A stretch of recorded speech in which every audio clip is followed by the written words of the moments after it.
Hello viewer, আজকের ভিডিওতে আমি কন্ট্রোল সিস্টেমের আরো একটি ইম্পর্টেন্ট টপিক অর্থাৎ সিগন্যাল ফ্লো গ্রাফ সম্পর্কে মোটামুটি একটা বেসিক আইডিয়া দেওয়ার চেষ্টা করব। তো ভিডিওটি শুরু করার আগে আমি অবশ্যই বলবো, যারা আমার চ্যানেলে একদম নতুন তারা আমার প্লে লিস্ট থেকে কন্ট্রোল সিস্টেমের উপর আগের বেসিক ভিডিওগুলো একটু দেখে আসুন, তাহলে আপনাদের বুঝতে সুবিধা হবে। তো মোটামুটি টিল নাও আমরা যে কাজটা করেছি, আমরা ব্লক ডায়াগ্রাম এবং ব্লক ডায়াগ্রাম রিডাকশন রিলেটেড টেকনিকগুলা আমরা জেনেছি। ব্লক ডায়াগ্রাম রিডাকশনের অনেকগুলো প্রবলেমই আমি সলভ করে দিয়েছি। তো আজকে থেকে আমরা নতুন টপিক অর্থাৎ সিগন্যাল ফ্লো গ্রাফ সম্পর্কে আলোচনা করবো। তো এটা প্রথমত আমরা একটু বোঝার চেষ্টা করি আসলে কি। তো এখন পর্যন্ত যেহেতু আমাদের নলেজ আছে যে ব্লক ডায়াগ্রামটা আসলে কিভাবে কি কি জিনিসগুলো বোঝায়, এই জিনিসগুলো আমাদের মোটামুটি জানা আছে। তো সেখান থেকে আমি স্টার্ট করতেছি, একটা ব্লক ডায়াগ্রামকে আমি কিভাবে মনে করুন যে আমি সিগন্যাল ফ্লো গ্রাফে আমি কনভার্ট করতে পারি। তো সেটা দেখুন, সেটা করতে চাইলে মনে করুন যে এটা মনে করুন যে এক্স, এরপরে মনে করুন যে মাঝখানে একটা ব্লক দিয়ে দিলাম,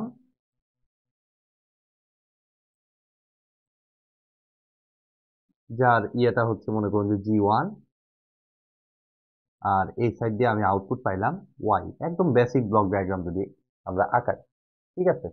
এখান থেকে আমরা আমরা কিন্তু ব্লক ডায়াগ্রামে দেখেছিলাম যে এটা যে ইয়েটা ফাইনাল যে ওয়াই এর ইকুয়েশনটা, সেটা বেসিক্যালি হয় হচ্ছে Y is equal to X এর সাথে জাস্ট এই জি1টা মাল্টিপ্লিকেশন হয়, ঠিক আছে, একদম সিম্পল। এভাবে আমরা করেছিলাম। তো এই জিনিসটাকে আমরা সিগন্যাল ফ্লো গ্রাফ এই ব্লক ডায়াগ্রামে কিছুটা সিম্পলিফাইড ফর্ম, ঠিক আছে, অর্থাৎ এটার তুলনায় সিম্পলিফাইড ফর্ম থাকে, সেখানে কোনো এরকম ব্লক থাকে না, ঠিক আছে। তো ব্লকের জায়গায় আমরা এরকম ফ্লো গ্রাফের মাধ্যমে এই জিনিসটাকে দেখাই। তো এটা কিভাবে দেখাই? সিম্পলি আমরা এখানে যে কাজটা করি, এই যে মাঝখানের এই ব্লকটাকে সরিয়ে দিয়ে একটা জাস্ট এরকম লাইন টানি, আর কিছুই না, ঠিক আছে। লাইন টেনে এইখানে মনে করুন যে আমাদের একটা নোড, এই যে এক্স এর জায়গাটাতে আমরা একটা নোড দেই এরকম কি বলা যায়, নোডের সিম্বলের মাধ্যমে, এবং এইখানে আরেকটা নোড আছে কত, ওয়াই, এক্স এবং ওয়াই। তাইলে এখন এই ব্লকের জায়গাটায় কি করব? জাস্ট ব্লকের যে গেইনটা সেইটাকে জাস্ট এর উপরে দিয়ে দিলেই আমাদের কাজ শেষ। এই হচ্ছে আমাদের সিগন্যাল ফ্লো গ্রাফ, একদম বেসিক, মানে সিম্পলি যদি বুঝতে চাই, ঠিক আছে। তাহলে এইখান থেকে ওই একই equation Y is equal to, তাহলে এরকমটা দেখলে আমরা যে কাজটা করব, এক্স এর সাথে আমরা জি1টা মাল্টিপ্লিকেশন করে দিব, ঠিক আছে। এই হচ্ছে একদম সিগন্যাল ফ্লো গ্রাফের ইন্ট্রোডাকশনটা। তো এবার আমরা আস্তে আস্তে এই সিগন্যাল ফ্লো গ্রাফে যে বিভিন্ন টার্ম আছে সেই জিনিসগুলো আমরা প্রথমত বোঝার চেষ্টা করব। তো প্রথমেই আমাদের আসে হচ্ছে গেইন। তো 1 নাম্বার থেকে আমি স্টার্ট করতেছি। দেখুন, 1 নাম্বারটা হচ্ছে গেইন। গেইন জিনিসটা কি? এই যে এইটাকে, এই যে ব্লক ডায়াগ্রামের এটাকে মেইনলি আমরা বলি হচ্ছে গেইন। অর্থাৎ আমার তাহলে এইখানে এই যে এক্স একটা নোড, ওয়াই একটা নোড, যে ওয়াই থেকে আমরা আউটপুট পাই, এর উপরে যে জি1 দিব, এই জি1 কে বেসিক্যালি আমরা বলবো হচ্ছে এই পার্টটার গেইন। ওকে। তো প্রথম টার্মটা আমাদের গেল, আমরা প্রথম টার্মটার সাথে পরিচিত হলাম। এই টার্মটাকে আমরা বলবো হচ্ছে গেইন। x1 এক্স, আচ্ছা এখানে একটা অ্যারো দিয়ে দিই, তাহলে আমাদের বুঝতে সুবিধা হবে। তো গেইন জিনিসটা গেল। এরপরের টার্মটা হচ্ছে আমাদের ফিডব্যাক পাথ বা ফরওয়ার্ড পাথ। এই জিনিসটা সম্পর্কে আমরা একটু আইডিয়া নেওয়ার চেষ্টা করবো। তো আচ্ছা, ফরওয়ার্ড পাথটা থেকেই আমি শুরু করতেছি। ফার্স্টে ফরওয়ার্ড পাথ, এটা কি জিনিস? একদম সিম্পল। আজকে যেহেতু জাস্ট ইন্ট্রোডাকশন গুলো করবো আমরা, তো খুবই সিম্পল ভাবে এই জিনিসগুলো আমরা বোঝার চেষ্টা করবো। তো দেখুন, ফরওয়ার্ড পাথ হচ্ছে এই ফিগারটাই যদি আমরা দেখি, এইটার ফরওয়ার্ড পাথ হচ্ছে অ্যাকচুয়ালি সিম্পলি যে পাথটা ফরওয়ার্ডে থাকবে, যে লেফট থেকে রাইটে থাকবে, সেটাকে আমরা বলি হচ্ছে ফরওয়ার্ড পাথ। তো এখানে আমরা ক্লিয়ারলি দেখতে পাচ্ছি এটা ফরওয়ার্ড পাথ হচ্ছে এই এক্স থেকে ওয়াই পর্যন্ত। সিম্পলি এটাকেই আমরা বলি হচ্ছে ফরওয়ার্ড পাথ, অর্থাৎ এক্স ওয়াই, এটাকে আমরা বলতেছি হচ্ছে এই জায়গাটার ফরওয়ার্ড পাথ। এক্স ওয়াই, এটাকে আমরা বলতেছি হচ্ছে এই জায়গাটার ফরওয়ার্ড পাথ। এভাবে দেওয়ার থেকে আচ্ছা থাকুক, পরবর্তীতে আমরা ফরওয়ার্ড পাথ আমাদের পছন্দ অনুযায়ী আমরা কাস্টমাইজ করবো। এখন আপাতত ইনিশিয়ালি এই এক্স ওয়াইটাকে আমরা ফরওয়ার্ড পাথ হিসেবে চিন্তা করতেছি। তো এরপর হচ্ছে আসবে ফিডব্যাক। ফিডব্যাক সম্পর্কে আপনারা অলরেডি পরিচিত। তো কি কাজ করব, এক্স ওয়াই তো এটা আছেই। এখন এখান থেকে আমি যদি একটা এইরকম ভাবে একটা অ্যারো দিয়ে এভাবে আমি পাঠাই, তাহলে এটাকে আমরা বলবো হচ্ছে ফিডব্যাক পাথ, যার গেইনটা হচ্ছে মনে করুন যে জি2 কথার কথা। ঠিক আছে, তাহলে এইটাকে আমরা মেইনলি বলবো হচ্ছে ফিডব্যাক, যেটা সম্পর্কে অলরেডি আপনাদের আইডিয়া কিন্তু হয়ে গেছে। তো এইটাকে আমরা বেসিক্যালি বলবো হচ্ছে আমাদের ফিডব্যাক পাথ। ঠিক আছে, তো এবার দেখুন এই ফরওয়ার্ড পাথটাকে আমরা একটু দেখানোর চেষ্টা করব। আমরা আহ, আরেকটু বড় ডায়াগ্রামের মাধ্যমে আমরা একটু ফরওয়ার্ড পাথটাকে বোঝার চেষ্টা করব। মনে করুন যে আমার এখানে একটা নোড আছে, এখানে একটা নোড আছে। ঠিক আছে, দুইটা নোড, এর মাঝখানে আরেকটা নোড,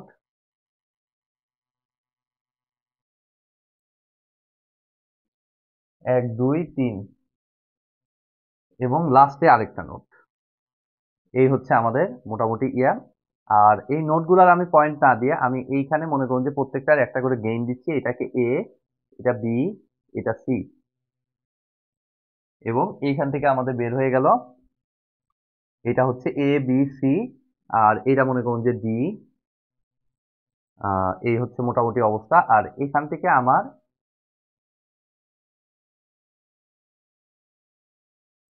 এদিকে আমার অ্যারো হবে,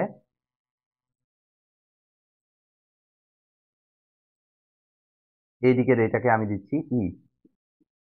ঠিক আছে, আর এইখানে আরেকটা মনে করুন যে নোড আছে। এই হচ্ছে মোটামুটি আমার একটা সিগন্যাল ফ্লো গ্রাফ দেয়া আছে। তো এখান থেকে আমার টোটাল কতগুলো ফরওয়ার্ড পাথ আছে সেই জিনিসটা আমরা একটু বের করার চেষ্টা করবো এই ডায়াগ্রামটা দেখে।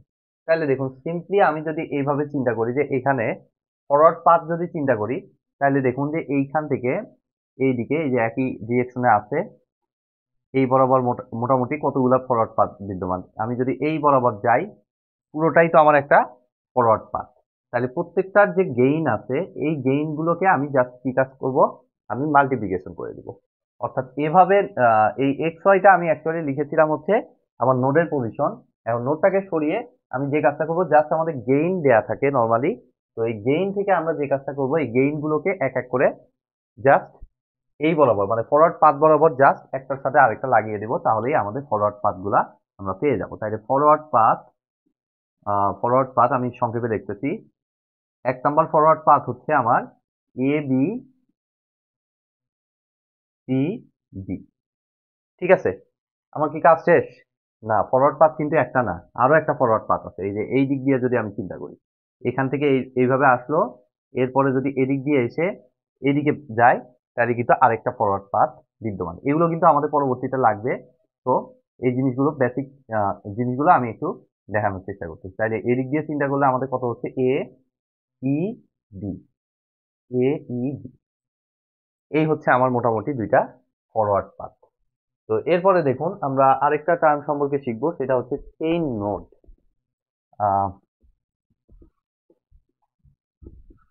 এরপরের টার্মটা হচ্ছে আমাদের চেইন নোড।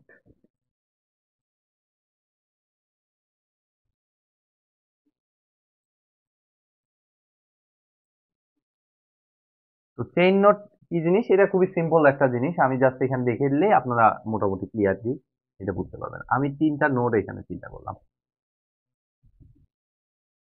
একটা হচ্ছে এটা এ,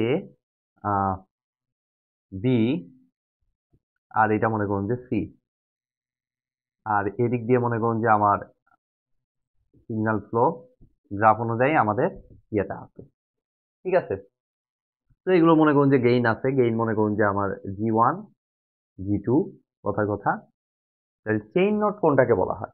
মেইনলি আমার এই যে এই দুই সাইডে দুইটা নোড আছে, একটা আমার মেইনলি ইনপুট এবং মাঝে আমার আউটপুট। এই দুইটার মাঝে আমার যে নোডটা এখানে অবস্থান করতেছে, অর্থাৎ এই সি কে, এই যে সি কে দুই সাইডের যে দুইটা নোড আছে, অর্থাৎ এ এবং বি এর রেসপেক্টে, সি কে এ এবং বি এর রেসপেক্টে আমার বলা হবে হচ্ছে চেইন নোড। ঠিক আছে, অর্থাৎ দুইটার সাথেই মোটামুটি ইয়ে করা আছে, যেটা মাঝখানে কানেক্ট করতেছে যে জিনিসটা, এটাকে বেসিক্যালি আমরা বলতেছি হচ্ছে চেইন নোড। ঠিক আছে, তো এই টার্মের সাথেও আপনারা মোটামুটি পরিচিত হয়ে গেলেন। এরপরে আমি দেখুন টাচিং পাথ নামে একটা ইয়ে আছে। তো এটা আমরা একটু বোঝার চেষ্টা করি। তো এটার জন্য দেখুন আমি আরেকটা ডায়াগ্রাম একটু আঁকাচ্ছি।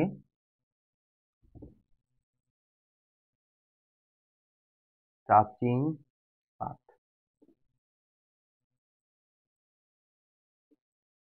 তো আমি ডায়াগ্রামটা একটু আঁকানোর চেষ্টা করতেছি। প্রথমত একটা নোড আছে, এখান থেকে মনে করুন যে এটা বি নোডে ঢুকতেছে। সরি, নোড না, হচ্ছে গেইন। এ বি,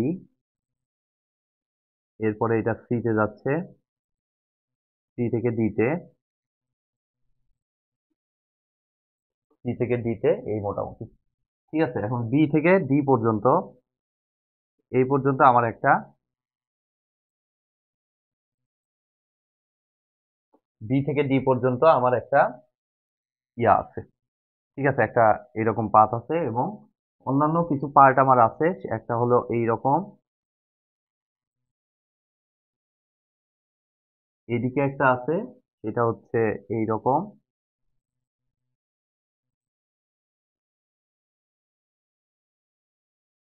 এখন একই সাথে এই ডায়াগ্রামটার মাধ্যমে আরো কয়েকটা জিনিস আমরা দেখব। একটা হচ্ছে টাচিং পাথ। ঠিক আছে, এই যে সিম্পলি আমার ফরওয়ার্ড পাথকে যেটা আমার টাচ করতেছে, এই যে দেখুন এ বি সি ডি, যে যেই পাথটা আমার সকল লুপকে আমার টাচ করে যাবে সেটাকে আমরা বলি হচ্ছে টাচিং পাথ। ঠিক আছে, এটা সামনে আরো ভালোভাবে আমরা শিখতে পারবো। যেমন এখানে দেখুন লুপের মতো কোন জিনিসটা আছে, এই যে এখান থেকে আমার এই দিকে দেখুন একটা লুপের মতো এই জিনিসটা চলতেছে, আবার এই দিকে দেখুন এটা একটা লুপের মতো, এটাও একটা লুপের মতো। ঠিক আছে, তো আমার এটাকে আমি বলতে পারি একটা loop, loop one, loop two, loop three. সবগুলা লুপকে টাচ করে যাচ্ছে আমার কোনটা, এই যে এবিসিডি, এই পাথটা, যেটাকে আমরা মেইনলি বলতে পারি আমাদের টাচিং পাথ। ওকে, এরপরে দেখুন এদিকে কি, এটা কি লুপ হয়? এদিকের এটাও পুরাটা চিন্তা করলে আমার একটা লুপের মতোই দাঁড়ায়। ঠিক আছে, তো এইটাকে মেইনলি আমরা বলতেছি হচ্ছে, এই এবিসিডিটাকে মেইনলি আমরা বলতেছি হচ্ছে একটা টাচিং পাথ, যেটা মোটামুটি আমাদের লুপগুলোকে টাচ করে যাইতেছে। এই জন্য এটার নামটা হয়েছে এরকম, টাচিং পাথ। এরপরে দেখুন যে নন টাচিং লুপ নামে কিছু বিষয় আছে। এগুলো আসলে খুব ইজি টার্ম, তারপরে আমি একটু একটু করে জাস্ট বলে যাচ্ছি। পরবর্তীতে ডায়াগ্রাম করার সময় এগুলো আসলে মানে প্রবলেম সলভ করার সময় এগুলোতে আপনাদের খুব একটা প্রবলেম যাতে না হয়, সেই জন্য একবার করে জাস্ট এগুলো রিক্যাপ করে যাচ্ছি। Non touching loop. ওকে, তো নন টাচিং লুপের জন্য আমি যে কাজটা করব, মনে করুন যে আমি একটা পাথ এখানে নিচ্ছি,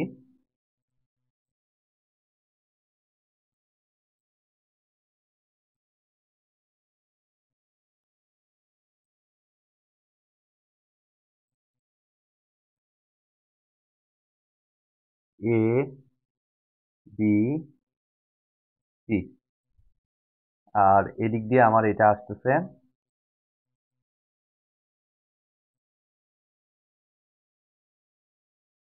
এ বি সি। এরপরে এই দিক দিয়ে আমার একটা আসতেছে, আর এখানে আমি মনে করুন যে আমি একটা,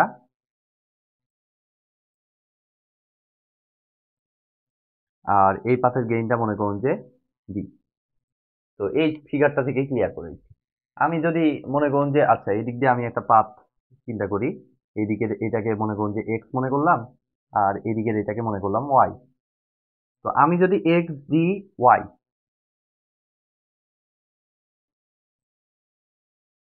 এক্স ডি ওয়াই এইটাকে একটা ফরওয়ার্ড পাথ চিন্তা করি। ঠিক আছে, এদিকের এটাও forward path, definitely x A B C Y, এটা একটা ফরওয়ার্ড পাথ, আর একটা ফরওয়ার্ড পাথ হচ্ছে এক্স ডি ওয়াই। তো এক্স ডি ওয়াই কে যদি একটা ফরওয়ার্ড পাথ চিন্তা করি, সেটার রেসপেক্টে কিন্তু আমি এই যে এই লুপটাকে, আচ্ছা এটার একটা গেইন দিয়ে দেই, এটা হচ্ছে আমার ই, এই যে বিই, এই লুপটাকে কিন্তু আমি বলতে পারি হচ্ছে নন টাচিং লুপ। ঠিক আছে, অর্থাৎ এই লুপটা দেখুন এই এক্স ডি ওয়াই এই পাথের সাথে কোনোভাবেই কিন্তু টাচ লেগে নাই, এই জন্য এই জিনিসটার নাম দেওয়া হয়েছে এরকম নন টাচিং লুপ। ঠিক আছে, তো এরকম আরো একটা, এই লুপের ক্ষেত্রে আরো একটা ডেফিনেশন আছে, সেটা হচ্ছে, সেটাকে বলা হয় হচ্ছে সেলফ লুপ। তো সেটাও আমি একটু ক্লিয়ার করে দিই, সেলফ লুপটা কি জিনিস। আচ্ছা এইখানে দেখা দিতেছি নন টাচিং লুপ কমা সেলফ লুপ।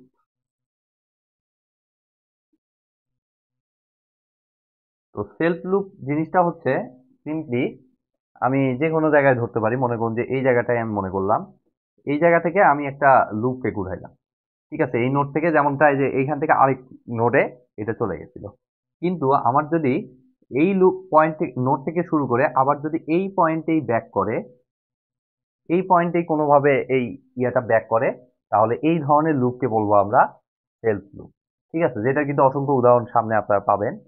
তো সেই জন্য আমি একটু পরিচয় করায় দিচ্ছি, এই নোড থেকে স্টার্টিং পয়েন্ট এই নোডে আবার এন্ডিং হয়েছে আমার এই নোডে।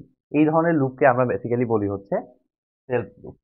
তো এরপরে দেখি নেক্সট টার্ম আমাদের কি আছে।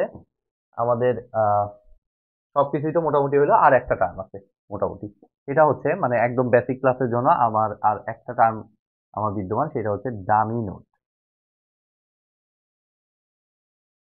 এটাও খুব ইজি, জাস্ট বেসিক টার্মগুলো আজকে দেখাই দিতেছি। তো ডামি নোড জিনিসটা হচ্ছে মেইনলি যে কোনো একটা সিম্পল ব্লক ডায়াগ্রাম বলতে সিগন্যাল ফ্লো গ্রাফই মনে করি, এরকম চারটার একটা ইয়ে মনে করলাম। এটা হচ্ছে আমার এ বি সি, এরকমটা আছে। ঠিক আছে, এখন আমি কি করলাম, জাস্ট কিছুই না, এই যে নোটগুলো আছে, এই যে দেখুন 1 2 3 4, চারটা নোট আছে, যার ওভারঅল গেইন কিন্তু হচ্ছে এই যে দেখুন ABC। ওভারঅল গেইনটা হচ্ছে আমাদের এই তিনটা গেইন আমার কি হয়ে যাবে, মাল্টিপ্লাই হয়ে যাবে। ঠিক আছে, তাহলে এইটার যদি আমি গেইনটা চিন্তা করি বা ট্রান্সফার ফাংশন, যেটাকে আমরা বলি হচ্ছে ট্রান্সফার ফাংশন, সেটা আমার হবে বেসিক্যালি কত, ট্রান্সফার ফাংশনটা আমার হচ্ছে ABC। ওকে, তো এখন যদি আমি একটা কাজ করি, সেটা হচ্ছে যে এইটুকু যা আছে তাই, এই এইখানে যা ছিল এইটুকুকে আমি যা ছিল আমি তাই রাখলাম, রেখে আমি এই দুই সাইডে আমি কি করলাম, আরো দুইটা নোট এক্সট্রা অ্যাড করলাম। এবং সেটা কিভাবে, এই দুইটা এই যে এই দুইটা নোট দেখুন আগের নোটে, আগের ফিগারে কিন্তু নাই। কিন্তু আমি যদি এইখানে গেইনটাকে আমি 1 করে দেই, তাহলে ওভারঅল এই যে সিগন্যাল ফ্লো গ্রাফটা, এইটার ট্রান্সফার ফাংশন আমার কি আসবে, কোনো পার্থক্য হবে, দেখুন 1 × ABC × ওই 1, অর্থাৎ এটা ট্রান্সফার ফাংশনও ABC হবে। অর্থাৎ আমার এই যে এই দুইটা এক্সট্রা নোড আনার পরও যদি ট্রান্সফার ফাংশন একই থাকে, তাহলে এই দুইটা নোডকে বেসিক্যালি এই সিগন্যাল ফ্লো গ্রাফের আমার মেইনলি ডামি নোড বলা হবে।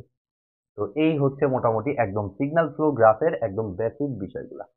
তো নেক্সট ক্লাসে আমি ইনশাল্লাহ এই সিগন্যাল ফ্লো গ্রাফের যে রুলগুলো আছে, প্লাস মেসনস গেইন ফর্মুলা নামে একটা ফর্মুলা আছে, যে ফর্মুলার মাধ্যমে মেইনলি আমাদের এই সিগন্যাল ফ্লো গ্রাফের বিভিন্ন প্রবলেম সলভ করতে হয়, যেটা পরীক্ষার জন্য অনেক ইম্পর্টেন্ট, সেই টপিকটা নিয়ে বিস্তারিত আলোচনা করার চেষ্টা করব। আজকের মতো ভিডিওটি আমি এখানেই শেষ করছি। ভিডিওটি যদি ভালো লেগে থাকে অবশ্যই ভিডিওতে একটি লাইক দিবেন, বন্ধুদের সাথে বেশি বেশি শেয়ার করবেন, আর চ্যানেলে নতুন হয়ে থাকলে অবশ্যই চ্যানেলটি সাবস্ক্রাইব করবেন। ধন্যবাদ।